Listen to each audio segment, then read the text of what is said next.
26살 때 에스파냐에서 고독을 견디다 절박한 마음으로 15분 동안 명상을 시도했던 일은 그 당시 제가 예상했던 것보다 더 큰 의미가 있었습니다. 그때 저는 당면한 불안감과 허무감을 달래 무언가를 원했을 뿐이었습니다. 그 순간에 즉각적인 평안을 얻고자 멋모르고 시도해본 것에 불과했지만 더 깊이 들어간다면 어떻게 될지 궁금해지게 만드는 시도였습니다. 제 안에서 속삭이는 현명한 목소리를 더 듣고 싶어졌습니다. 내면의 목소리에 귀를 기울였다고 해서 무슨 엄청난 각성을 했다거나 특별한 정신 상태에 도달했다는 뜻은 아닙니다. 다만 정신없이 휘몰아치는 생각의 소용돌이에서 잠시 벗어났습니다. 그것만으로 놀라운 해방감을 느꼈습니다. 생각이 온전히 사라지진 않았지만 더는 그 속에 매몰되진 않게 된 것입니다. 마치 한 발짝 물러나 제 마음을 지켜볼 수 있게 된 것 같았습니다. 그러자 내가 생각을 하는 것인지 내가 곧 생각과 같은 것은 아니라는 것을 깨달았습니다. 물론 생각 그 자체가 문제는 아닙니다. 하지만 떠오르는 생각을 모두 무의식적으로 인지하고 무비판적으로 자신과 동일시한다면 심각한 문제입니다. 수행하지 않은 정신에서는 흔히 일어나는 일입니다. 우리의 정체성과 생각이 불가분의 관계라고 느끼는 것 말입니다. 긍정적 사고를 권장하려는 게 결코 아닙니다. 그럴 생각은 추호도 없습니다. 개인적으로 긍정적 사고가 대단히 효과적이라고 보지도 않습니다. 무조건 긍정적으로 사고하려고 노력하는 것은 일시적인 눈속임에 머무르기 쉽습니다. 그럼 아예 아무 생각도 하지 않으려고 애쓴다면 어떨까요?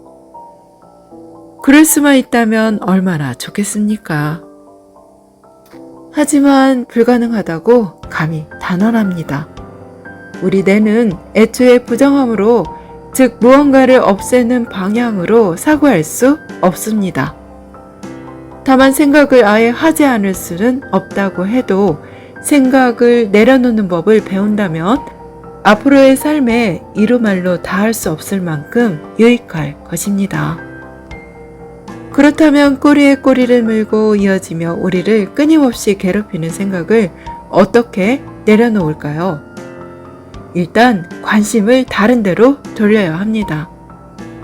생각이 일어나도록 부추기는 유일한 요소는 바로 우리의 관심입니다. 꽉 쥐었던 주먹을 활짝 편다고 상상해 봅니다. 이 동작은 어떻게 우리가 생각이든 물건이든 내려놓고 보내줄 수 있는지 고스란히 보여줍니다. 잠깐이라도 힘주어 붙들고 있던 무언가를 내려놓는 간단한 행위로 상상 이상의 효과를 거둘 수 있습니다. 가령 나를 계속해서 괴롭히던 고민 대신 호흡처럼 덜 복잡한 신체 활동으로 관심을 의식적으로 돌린다면 내면의 혼란에서 잠시 벗어나 여유를 찾는 동시에 치유 효과도 누릴 수 있습니다. 어쩌면 다음의 방법이 여러분을 도울 수 있을지도 모릅니다. 기꺼이 시도할 마음만 있다면 말입니다. 우리의 상반신은 일종의 물병과 같습니다. 숨을 들여 마실 때는 몸 안의 물이 차오른다고 상상해 보세요. 숨을 내쉴 때는 수위가 내려가서 병이 비워집니다. 숨을 들이마실 때는 물이 바닥에서부터 다시 차오릅니다. 호흡이 엉덩이에서 또는 더 바닥에서부터 시작된다고 상상해 봅시다. 그런 다음 물이 배를 지나 가슴과 목까지 차오르는 기운을 느껴보는 겁니다. 밀려왔다가 밀려가는 이 파도에 자신을 잠시 내맡겨 봅니다. 자세가 썩 편하지 않다면 자기 몸에게 다정하고 부드럽게 물어보길 바랍니다. 어떻게 호흡하는 게 제일 좋으니? 가슴을 조금 더 펴면 공기를 들이마시기가 더 편하니? 어깨를 살짝 내리면 어떨까?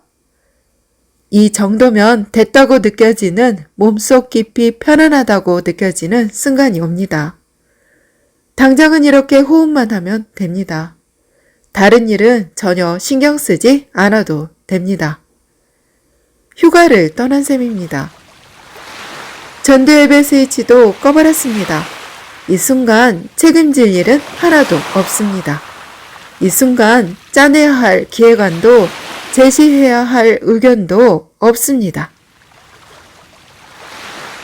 잊어서는 안 되는 꼭 기억해야 하는 사항도 전혀 없습니다. 여러분이 신경 쓸 일은 오로지 호흡뿐입니다. 원하는 시간 동안 호흡에만 집중하면 되는 겁니다.